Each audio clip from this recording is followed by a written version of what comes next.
चार दोस्त एक जगह पर घूमने के लिए जाते हैं, लेकिन वहां से घर लौटने के बाद उनके साथ कुछ अजीब सी घटनाएं घटना शुरू हो जाती है और एक आत्मा एक एक करके उन्हें मारने लगती है। तो रास्ते में ऐसा उनके साथ क्या हुआ था जिससे कि वो आत्मा उनके पीछे पड़ गई, यही देखेंगे हम आज की कहानी में। दोस्तों, ये कहानी बहुत ही ज्यादा डरावनी है और एंड में आपको बहुत ही जबरदस्त ट्विस्ट देखने को भी मिलेगा। नमस्ते दोस्तों, मेरा नाम है किरण और आप देख रहे हैं हॉरर बॉक्स हिंदी।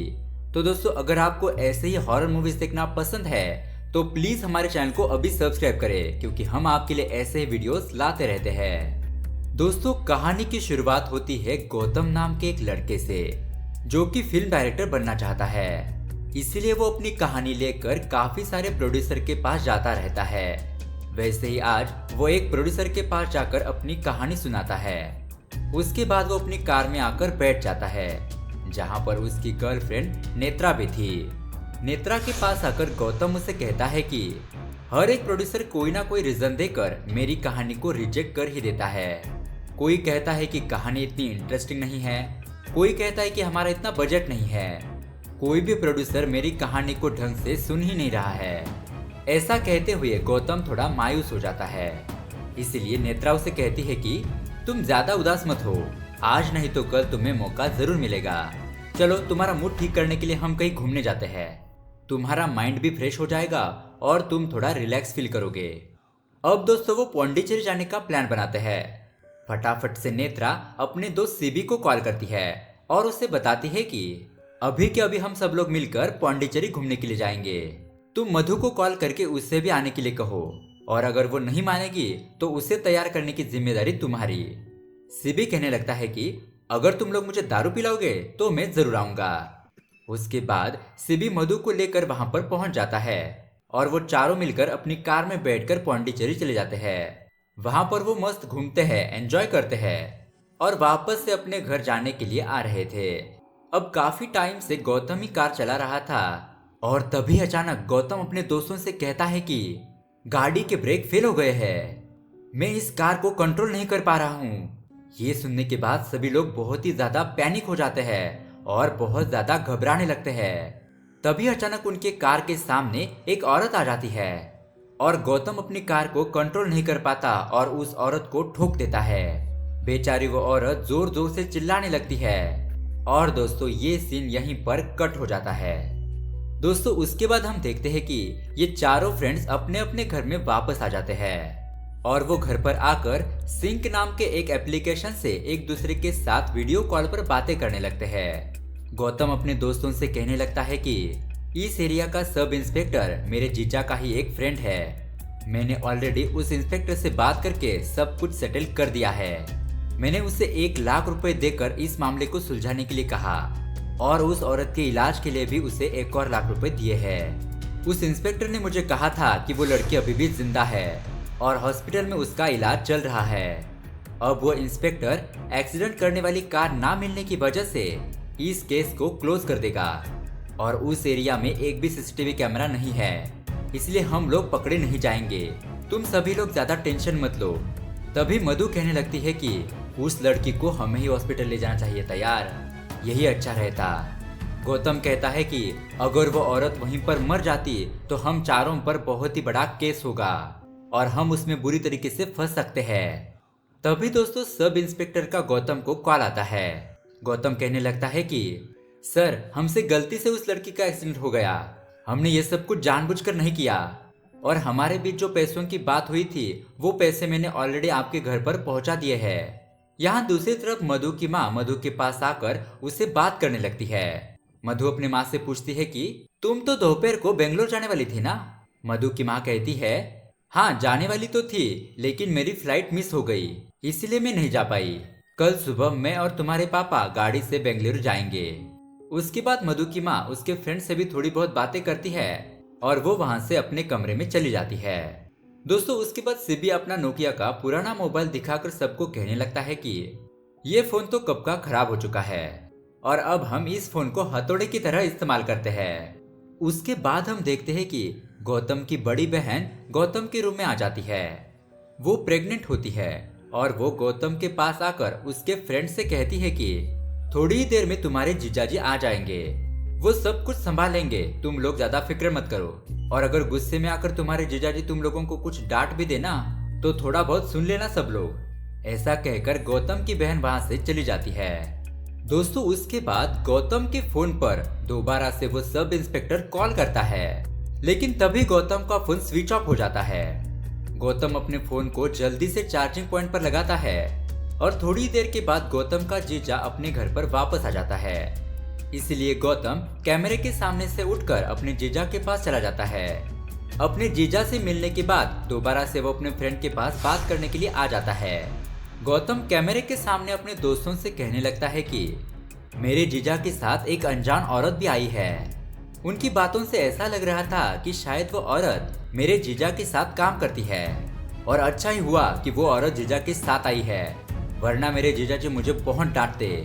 अब उसके थोड़ी देर बाद गौतम की बहन गौतम के पास आकर कहने लगती है कि अब मैं सोने जा रही हूँ, तुम अपने जीजा और उस औरत के लिए ऑनलाइन फूड मंगाओ। ऐसा कहकर वो वहां से चली जाती है। दोस्तों थोड़ी देर के बाद गौतम की बिल्ली आवाज करने लगती है, इसलिए वो अपनी बिल्ली को देखने के लिए अंदर चला जाता है। वो फिर से वापस कैमरे के सामने आकर कहने लगता है कि अरे कमरे में दीदी और जीजाजी नहीं हैं, पता नहीं वो दोनों इस वक्त कहां पर चले गए। गौतम थोड़ा टेंशन में आ जाता है और वो अपनी बहन को कॉल करने लगता है, लेकिन गौतम की बहन तो बार बार गौतम का कॉल कट कर रही थी। तभी सिबी कहने लगता है कि गौतम इतना टेंशन क्यों लेते हो, ये क्या कोई टेंशन लेने वाली बात है, ऐसे ही वो दोनों बाहर घूमने के लिए गए होंगे, आइसक्रीम खाने के लिए, आ जाएंगे, तुम ज्यादा चिंता मत करो। और दोस्तों तभी नेत्रा जोर से चिल्लाने लगती है। वो अपने दोस्तों से कहने लगती है कि अभी अभी मुझे ऐसा लगा कि किसी ने मुझे पीछे से छुआ, लेकिन नेत्रा के दोस्त कहते हैं कि तुम्हारे पीछे तो कोई भी नहीं है, तो फिर तुम्हें कौन छू सकता है, ये तुम्हारा वहम होगा। दोस्तों उसके बाद मधु पानी पीने के लिए एक रूम में चली जाती है, लेकिन वो घबराते हुए कैमरे के पास आकर अपने दोस्तों से कहने लगती है कि हमारे घर में कोई भी मौजूद नहीं है, तुम लोगों के सामने ही तो मेरी माँ आई थी ना, मेरे साथ और तुम लोगों के साथ भी उन्होंने बातें की थी। अब मधु की माँ घर में नहीं थी, इसलिए वो घबराते हुए अपनी माँ को कॉल करती है। तो मधु की माँ उसे कहने लगती है कि दोपहर के फ्लाइट से ही मैं और तुम्हारे पापा बेंगलुरु आ चुके हैं। ये सुनने के बाद मधु और उसके फ्रेंड शॉक रह जाते हैं। वो सभी लोग ये सोचने लगते हैं कि अगर मधु की माँ बेंगलुरु चली गई है तो हमारे साथ किसने बात की थी, वो औरत कौन थी। दोस्तों अब सिबी मधु के बगल वाले फ्लैट में ही रहता था, इसलिए वो मधु से कहता है कि तुम फिक्र मत करो, मैं अभी के अभी तुम्हारे फ्लैट पर आता हूँ। और सिबी मधु के फ्लैट पर जाता है। लेकिन दोस्तों शॉकिंग बात तो ये थी कि सिबी घूम फिरकर अपने ही फ्लैट पर वापस आ जाता है।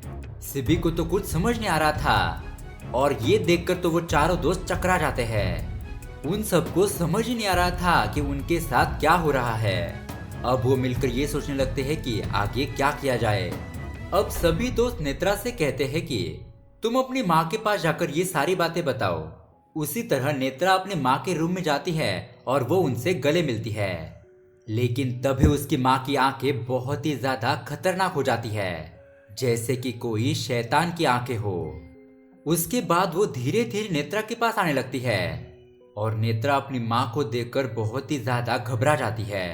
नेत्रा अपनी माँ को जगाने की कोशिश करती है, उन्हें आवाज देती है, लेकिन उसका कोई भी फायदा नहीं होता। अब वो बहुत ज्यादा डर जाती है और अपने कमरे में जाकर अपने रूम का दरवाजा लॉक कर देती है।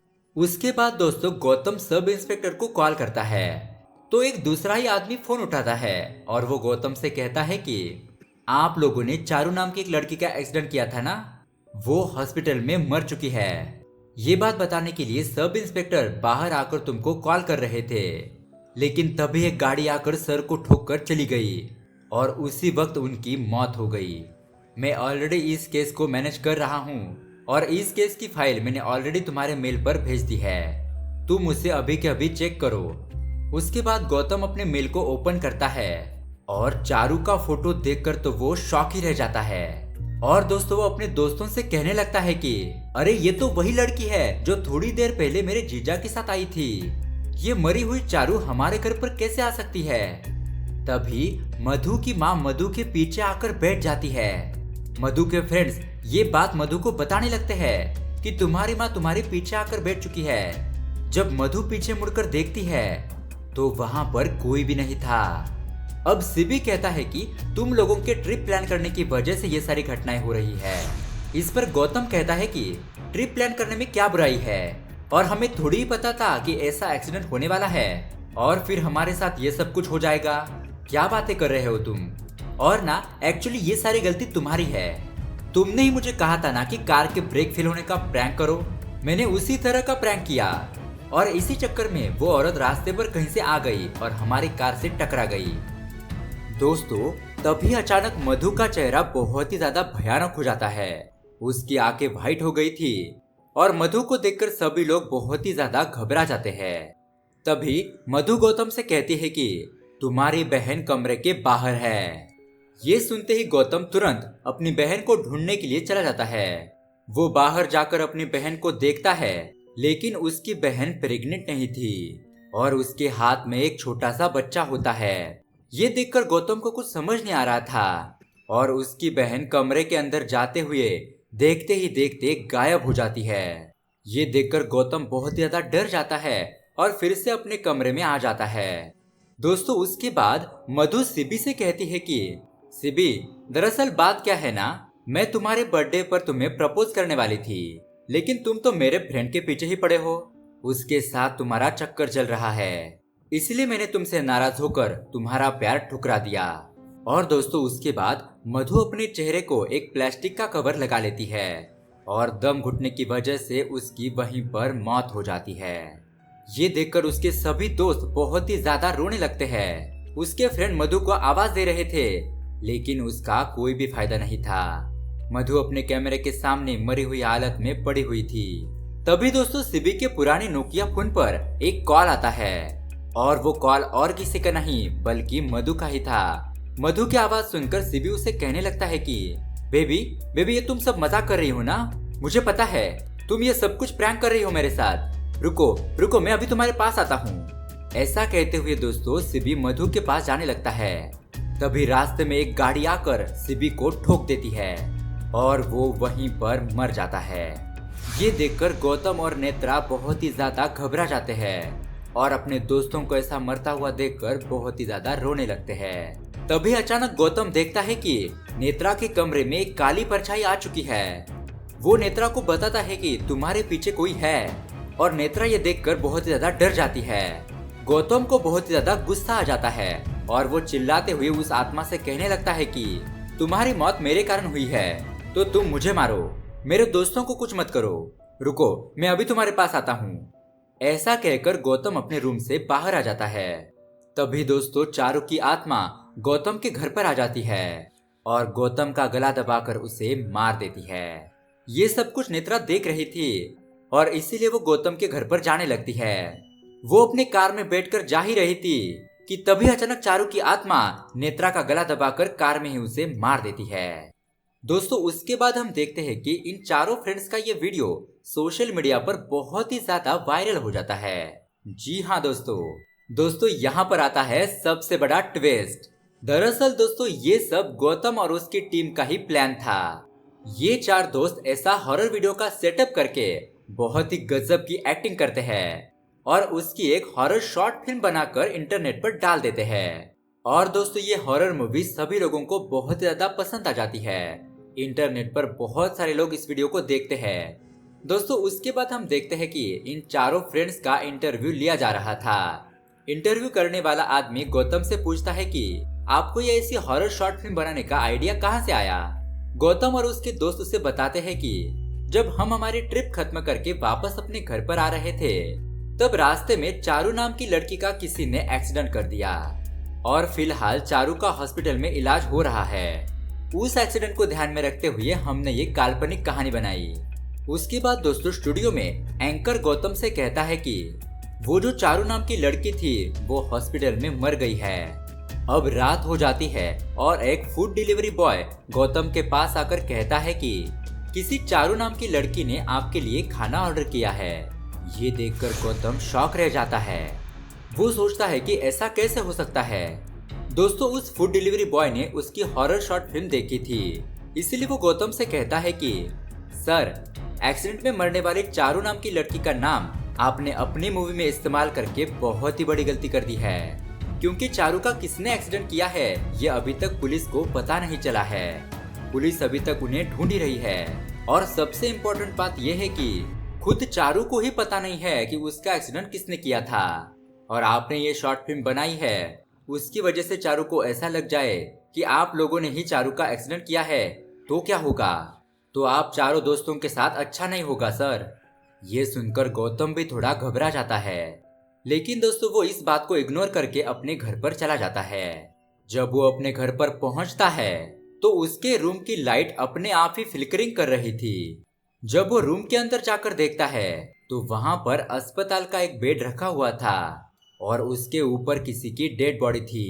तभी अचानक वो डेड बॉडी जिंदा हो जाती है और वो बॉडी गौतम की तरफ ही देख रही थी। मतलब दोस्तों सच में चारू की आत्मा वापस आ चुकी थी। और दोस्तों ये मूवी यहीं पर एंड हो जाती है। तो दोस्तों ये थी सिंक मूवी की कहानी। दोस्तों आपको क्या लगता है, क्या मूवी के एंड में चारू की आत्मा सच में गौतम के घर पर आई थी? क्या ये भी कोई गौतम के फ्रेंड का प्रैंक हो सकता है? आपको क्या लगता है? कमेंट बॉक्स खुला है, आप अपनी राय कमेंट करके जरूर बताएं। और दोस्तों वीडियो को लाइक, चैनल को सब्सक्राइब करें ऐसे ही अमेजिंग हॉरर वीडियो देखने के लिए। Thanks for watching.